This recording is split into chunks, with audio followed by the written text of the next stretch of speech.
brings us to another important issue on the Gen Z movement leadership. The Communist Party of Kenya has been at the forefront. Myself, particularly Ngesa Omole, has been at the forefront, not just to mobilize, but to lead processes within the street. We have been blessed by so many other leaders from the Gen Z movement. I could mention, for example, Kasmuel, who managed, through his polished talk, to sway the masses on his side. We also see that after the Gen Z movement, there are other leaders that have come to place. For example, Morara has been at the forefront on exposing government corrupt activities through the Vampire Diaries. Any effort that has been on the street, particularly, we also have to, please, remember to remind ourselves of the genuine leaders like Senator Omtata that has been at the forefront to advance the issues of the Gen Z atrocities at the floor of the House and in any platform that he finds fit. So he's a friend of the Gen Z movement. He himself, he has the heart of the Gen Z movement. But what we must never do as the leaders in this process of the uprising is to cut deals with the enemies of the Kenyan people. I could say that Kasmuel is not beyond. He can still redeem himself. But if he continue to pal around the criminals in Kenya Kwanza government, if he continues in his efforts to display discontent to our comrades that were killed by walking around with the people that the majority of the Kenyan people identified as the enemies of the Kenyan people, then I think Comrade Kasmuel ni kama ile tunasema moto ya karatasi. It will end, and it will end in tears. It will end badly.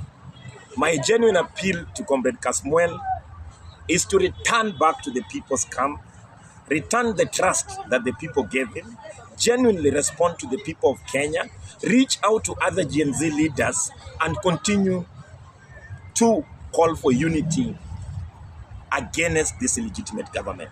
That is the honest truth that he can actually redeem himself with. I see him working with the ODM operatives. In fact, yesterday, we were shocked that he decided to take the line of celebrity activism at the People's Assembly. He called himself a person who has paid the highest price. But if Kasmuel is saying he has paid the highest price, what about Rex Masai who has died in the process? What about the people who have died in the process?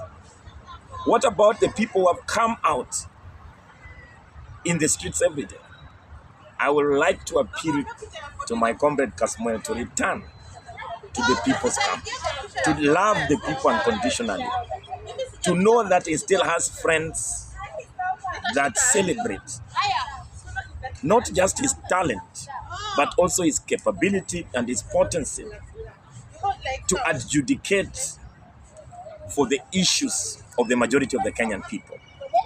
If he does so, I think the majority of the Kenyan people still have faith in him, they will accept him, and they will tell him that you are young, and if you made those mistakes genuinely and you have accepted them, he can still be given an enormous chance. But if we continue to cut deals with the political elite, then we say, good riddance. All he can do is maybe to get some silly rewards from the political class in terms of elective politics and some carrot and stick issues. But at the very end of it, history will be very harsh. I call upon Comrade Kasmuel to read the history of this country, particularly what befell Tom Mboya, who was a very resilient, outspoken, young, brilliant Kenyan leader. Unfortunately, he fell into unpopular, anti-people relationship with the United States CIA. In fact, now there are even enough evidence to be convinced that Tom Mboya was indeed murdered by the United States imperialism through the CIA. This should be a warning to the Gen Z leaders that probably think that they can auction the beautiful future of the Kenyan working class and destroy them at the altar of their opportunism and self-interest. For Kebaso, I think Morara has done a good job. He is gifted. His eloquency and his perfect way in which he can imitate how the president lies has been able to make him a darling of the Kenyan people.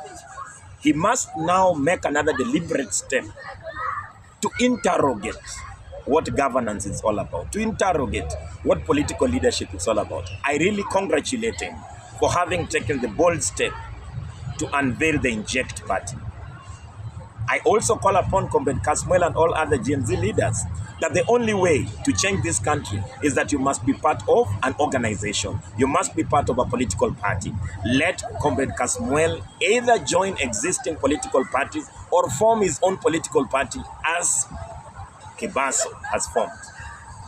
And when the right time comes, the Communist Party of Kenya will be the first entity to call for a unifying unity under coalition of all political parties that represent the popular people's camp to challenge the anti-people's camp that is being led by Raila Amolo Odinga and William Samoei Ruto. This is the hope that the Kenyan people want. A honest leadership that is more responsive to the daily needs and suffering of the Kenyan